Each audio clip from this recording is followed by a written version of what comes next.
کے ہاتھ لگ چکا ہے ایک ایسا ہتھیار جس کو استعمال کرتے ہوئے مبارک مستور کے گھر کا شیرازہ بکھیر سکتی ہے وہ۔ سونیا کی وہ ویڈیو آج بھی حیا کے پاس محفوظ ہے اور اسی کو استعمال کرتے ہوئے وہ رفعت کو پریشان اور ہراس کرنے کی کوشش بھی کر رہی ہے۔ کسی ماں کے لیے یہ ایسی ویڈیو دیکھنا بہت ہی تکلیف کا باعث ہوتا ہے، لیکن حیا نے کسی بھی رشتے کا لحاظ نہ کرتے ہوئے، کسی بھی دوسرے انسان کا خیال نہ کرتے ہوئے ایک بار پھر سے پلاننگ کر لی ہے کہ وہ سونیا کی ویڈیو جا کر رفعت کو دکھائے گی تاکہ ہمیشہ ہمیشہ کے لیے رفعت کا منہ بند کروا سکے۔ وہ جانتی ہے کہ مبارک مستور نے سب کچھ اب رفعت کے حوالے کر دیا ہے۔ مبارک مستور کی غیر موجودگی میں سب کچھ رفعت ہی سنبھالے گی، اور اگر رفعت اس کے قابو میں رہے گی، اگر رفعت اس سے نظریں ملا کر بات نہیں کر سکے گی تو وہ اس گھر میں اپنی منمانی کرے گی۔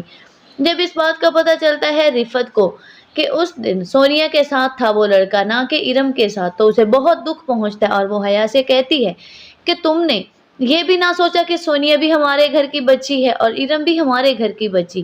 تم نے سونیا کو بچانے کے لیے ارم کو پھانس دیا، وہ بیچاری کتنی قسمیں کھا رہی تھی لیکن کسی نے اس کی بات پر یقین نہیں کیا۔ حیا تم ایسا کیسے کر سکتی ہو؟ تب حیا اسے کہتی ہے کہ اگر میں ایسا نہ کرتی تو آج ارم کی جگہ آپ اور آپ کی بیٹی ہوتی۔ یہ سننے کے بعد رفعت کی بولتی بند ہو جاتی ہے۔ ٹھیک ہی تو کہہ رہی تھی وہ، اگر مبارک مستور ارم اور آسیہ کو گھر سے نکال سکتی ہے تو وہ سونیا اور رفعت کا بھی لحاظ نہ کرتی۔ اسی لیے اب رفعت پریشان رہنے لگی ہے۔ اس کی یہ کیفیت اس کے شوہر سے بھی ڈھکی چھپی نہیں ہے۔ وہ اچھی طرح سے جانتا ہے کہ اس کی بیوی پر کیا گزر رہی ہے، لیکن وہ سمجھ نہیں پا رہا کہ اس کے پیچھے وجہ کیا ہے۔ آفاق جب اپنی بیوی کو سمجھاتا ہے کہ تم نے اس گھر کی پریشانیوں کو کچھ زیادہ ہی اپنے سر پر سوار کر لیا ہے، تو وہ خاموش ہو جاتی ہے۔ ادھر سائمہ نے بھی اب فیصلہ کر لیا کہ وہ زرار سے دو ٹوک بات کرے گی، اسے اپنا حصہ چاہیے جائیداد میں سے۔ کہیں ایسا نہ ہو کہ کل سب کچھ رفعت اپنے بیٹے اور اپنی بیٹی کے نام کروا دے اور سائمہ اس طرح خالی ہاتھ رہ جائے۔ اب کیا حیا اپنی چال میں کامیاب ہو کر اس گھر کو برباد کرنے میں کامیاب ہوگی؟